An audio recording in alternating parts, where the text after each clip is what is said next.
ผ่านครัวของบ้านนี่นะพี่น้องค่าธรรมเนียมของบ้านนะพี่น้องรถจักรรถใหญ่รถแกนักมีราคาติดไว้ที่ข้างนี้นะพี่น้องเดี๋ยวว่าไทยสิลงอยู่ครัวอลองเนาะ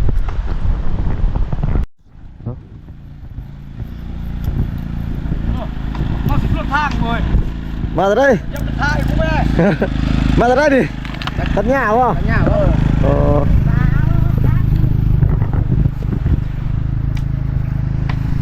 เดี๋ยวว่าไทยสิลงอยู่ลุมพี่น้องไปเบิ่งครัวเนาะอ๋อเนาะบรรยากาศยามแรงๆพี่น้องเพราะว่าบ่าวไทยมาค่ำเลยพี่น้องเนาะ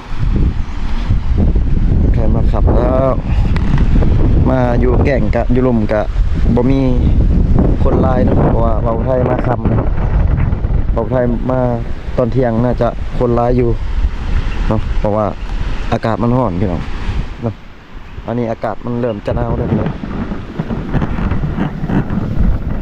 บรรยากาศยามแรงๆเนาะ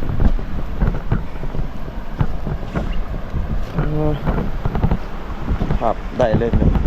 โคตรได้เลย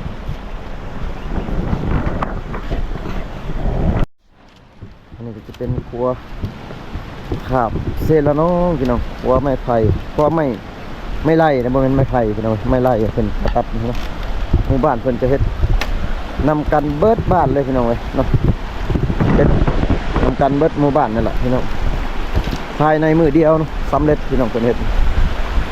ยาวแห้งเลยพี่น้องครับบรรยากาศยามแรงๆก็ได้เลยพี่น้องสวยสดงดงามไปเลยพี่น้องหาไซบ่ได้แล้วพี่น้องเว้ยงามปานนี้บ่มีแล้วพี่น้อง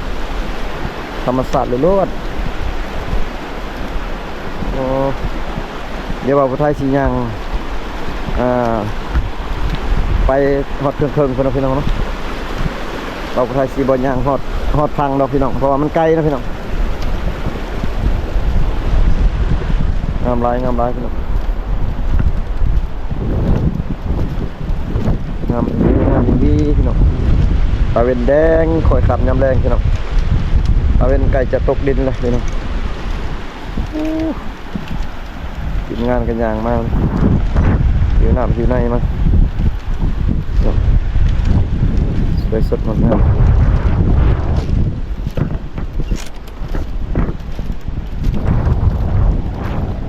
งามหลาย